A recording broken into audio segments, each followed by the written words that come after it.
Hello বন্ধুরা, তোমরা সবাই কেমন আছো? দেবযানীর সংসারে আবার তোমাদেরকে অনেক অনেক স্বাগত জানাই। তো সকালের কাজবাজ সব করে নিয়েছি, এবার চলে এসেছি রান্নাঘরে। রান্না অর্ধেক হয়েও গেছে, এখন শুধু বাকি আছে ডিমের তরকারিটা। চলো ডিমের তরকারিটা করতে করতে তোমাদের সঙ্গে একটু গল্প করি। কয়দিন ধরে ওয়েদারটা এমনই, এই ঠান্ডা, এই গরম, এই বৃষ্টি, যার জন্য বাড়িতে কারোরই সেরকম শরীর ভালো নয়। বিশেষ করে ছেলেটার শরীরটা বেশিই খারাপ, ভীষণ সর্দি কাশি লেগেছে, রাত্রিরে একদম ঘুমাতে পারছে না, যার জন্য আমারও শরীরটা ভীষণ খারাপ লাগছে।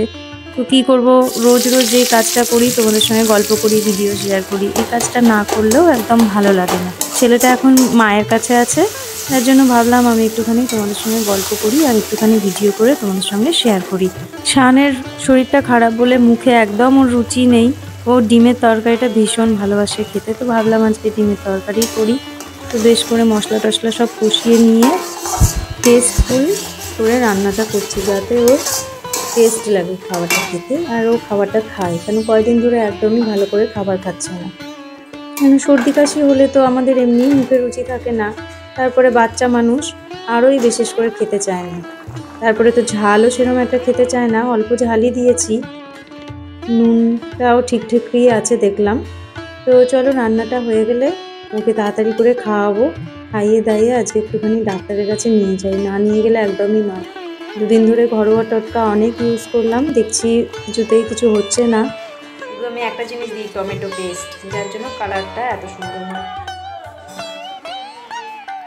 বেশি পাতলা করে নিতে নিতে ঘনই আছে ঝোলটা, ডিমের ঝোল বেশি অতিরিক্ত পাতলা একদম ভালো লাগে না। খেয়ে দিয়ে বেরিয়ে পড়েছি, আজকে রোদ্দুরটাও কি দিয়েছে বাবা, চোখে লাগছে ভীষণ। শানের বাবা আমাদেরকে নিয়ে এলো, আর শানকে তো ছোটোবেলা থেকেই এইখানেই নিয়ে এসে যে কোনো প্রবলেম হলেই, কোনো রকম অসুবিধাতেই এই ডাক্তারবাবুর ওষুধ খাওয়াই, মণ্ডল হোমিও ফার্মেসি থেকে। এই ডাক্তারবাবুর ওষুধে ওর খুব ভালো কাজ হয়, এলোপ্যাথি ওষুধের সেরকম কাজ হয় না। তো চলে এসেছি, বলছি ডাক্তারবাবুকে সমস্ত প্রবলেম। সব বাচ্চাদেরই এই রকমই প্রবলেম এখন শুনছি, ওয়েদার চেঞ্জ হচ্ছে বলে এরকমটা হচ্ছে। তো ওষুধপালা দিচ্ছেন উনি, ওষুধপালা নিয়ে আমরা বাড়ির দিকে রওনা দেবো। তোমাদের ভিডিওগুলো কেমন লাগছে অবশ্যই একটা কমেন্ট করে জানিও, আর ভালো লাগলে অবশ্যই একটা লাইক করে দিও। আজকের মতো ভিডিওটা এইটুকুই রাখছি, আর বড় করলাম না। তো আজকের মতো টাটা, আবার তোমাদের সঙ্গে দেখা হবে নেক্সট ভিডিওতে।